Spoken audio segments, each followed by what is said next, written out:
207 мектеп лицейінде менің бақытты балалық шағым тақырыбында сурет байқауы өтіп жатыр. Балалар қолдарына қылқалам мен бояу алып, ақпараққа өнерлерін бейнелейді. Әр суретте жүректен шыққан үміт, балалық шаққа деген махаббат пен шынайы сезім бар.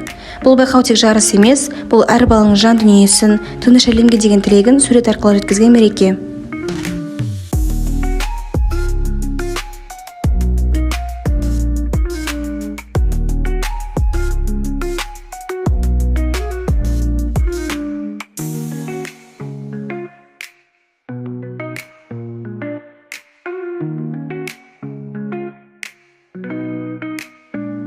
Ағай, бүгінгі сурет байқауы жайлы не айта аласыз? Енді мен бүгінгі сурет байқауы жайлы айтқанда, әртүрлі жастағы балалардың әртүрлі көзқарасы болады.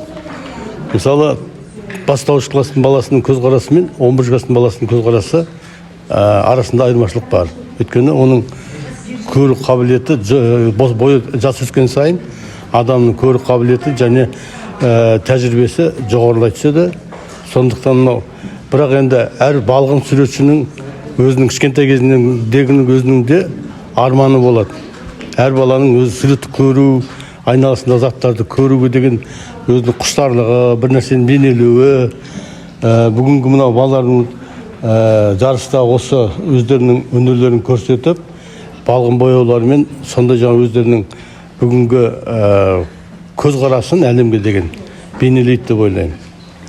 Жұмыстарды бағалауда басты назарды неге аударасыз? Басты назар баланың жұмыс техникасына, жаңа красканы қалай қолдану, оны жаңа жұмыс істеген кездегі оның ой ауқымы, салған суреттегі тақырыпқа байланыстылығы, оның жаңағы тақырыпты ашу жөнінде баланың өзінің көзқарасын баға береміз.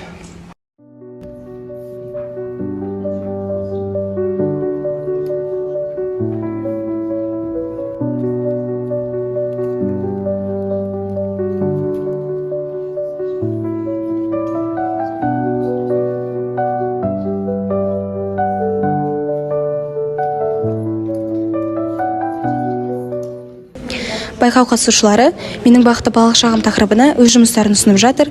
Әр сурет әр оқушының ішкі әлемінің айнасы.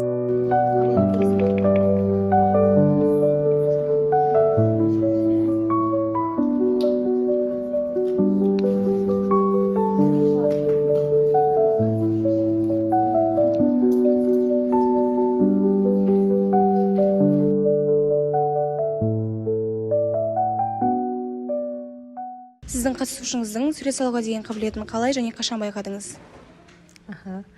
Менің оқушыларым қатысып отыр, 4-ші сыныптар биыл. Енді бұлардың суретке қабілеттерін негізі біз еңбексіз бейнелеу сабағында өтеміз ғой. Сол кезде олар өте жақсы сурет салады, суретке қатысып жүрген балалар. Бұлардың енді жаңағы фантазиялары нелер өте керемет. Қалалыққа да орын алған балалар бар. Енді осы мектеп ішінде өткен осы байқауда балаларым, оқушыларым жеңіске жетеді деген сенімдемін.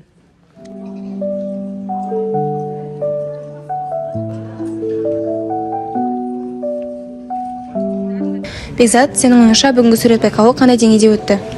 Бүгінгі өткен сурет салу байқауы әрқайсымызға ерекше көңіл күй сыйлады деген ойдамын. Әр қатысушыға алғыс айтамын. Әрқайсыңыз өз талантыңызды, еңбектеріңізді көрсеттіңіздер.